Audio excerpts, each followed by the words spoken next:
I just got back from seeing Fast X, the 10th installment in the Fast and Furious franchise, and I will preface this review by saying this. If you are someone that's not a fan of the Fast and Furious franchise, or you don't like cheesy, campy action movies, then this movie's not for you, okay? You're not going to go into this movie and then be turned around and be like, man, I gotta go watch all the other Fast and Furious movies now because this one was just so damn good. No, that's not gonna happen. This movie is just ridiculous, campy fun for people that are down to clown with that kind of thing. And that's what you should have on your mindset when going into this movie. Now, for anyone who is a fan of the Fast and Furious franchise, like myself, I grew up with these movies. I love them to death. They're so much fun for me. They're just wacky and ridiculous, and I enjoy every last bit of it. You're going to have a good time with this movie. The action sequences in this movie, I don't think they're as good as previous Fast and Furious movies. I think they've done way better in movies in the past, which is kind of upsetting because, obviously nowadays, that's what people go to these movies for. The ridiculous, crazy, bombastic action set pieces. The trailers for this movie, I will say, are a bit misleading because they kind of give this darker tone to the movie as oh man, it's the beginning of the epic finale for Fast and Furious, but this is probably the campiest and cheesiest Fast and Furious movie out of all of them, and it has the best character in all of the franchise, that being Jason Momoa's character Dante, who's the main antagonist of this movie.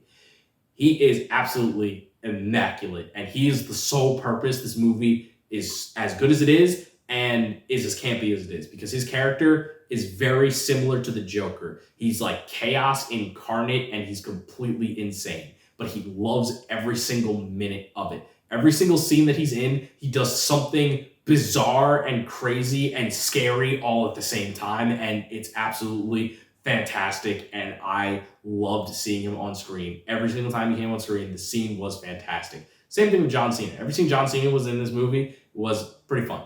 Every time either of them were on screen, it was absolutely fantastic, and they just chewed the scenery of the movie, and it elevated the film because they're just really good at what they do. A quick sidebar, it's really depressing that the actor who was cast to play Aquaman is a better Joker than the actor who was cast to play the Joker. So I just want to put that out there.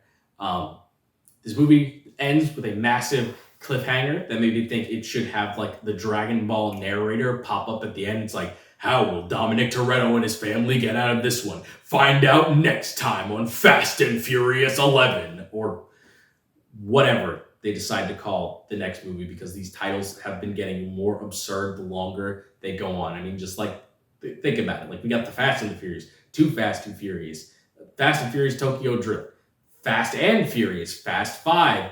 I don't even remember what 6 was called. I think 7 is Furious 7, 8's the Fate of the Furious. Then we've got F9, Fast X.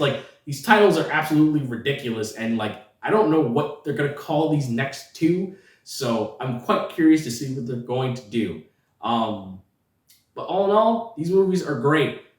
Probably the only nitpicky gripe I have is y'all gotta figure out something to do about Brian. Because I understand you kept his character alive in the franchise to honor Paul Walker, but the fact that you keep continuing these movies, you have to write him out of the movie every single time. And the excuse that he's taking care of the kids has kind of worn extremely thin. Because, Dom's kid's in this movie, and he's younger than what Paul Walker's kids would be because they were born during, Fast and Furious 6 or, the end of Fast 5. So, those kids would be significantly older than what Dom's kid is, and that kid's in the movie doing things. So the fact that, Paul Walker's just protecting the kids off somewhere has worn extremely thin. If you ended the movie multiple movies ago, it would have been fine that you said oh yeah, Paul Walker just wasn't in the movie because he's taking care of the kids. That would have been perfectly fine. But we're long past that being excusable. So I don't know what you guys want to do, or if you're just gonna keep this and just wave it away or whatever. But it's kind of rocky at this point, guys. But yeah, Fast X.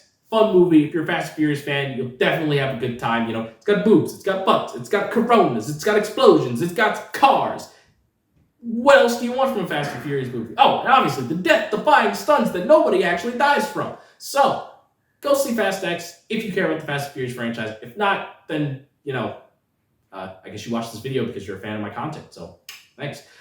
And last but not least, I'm the innocent villain. You're innocent until proven villainous, and remember, it's all about family.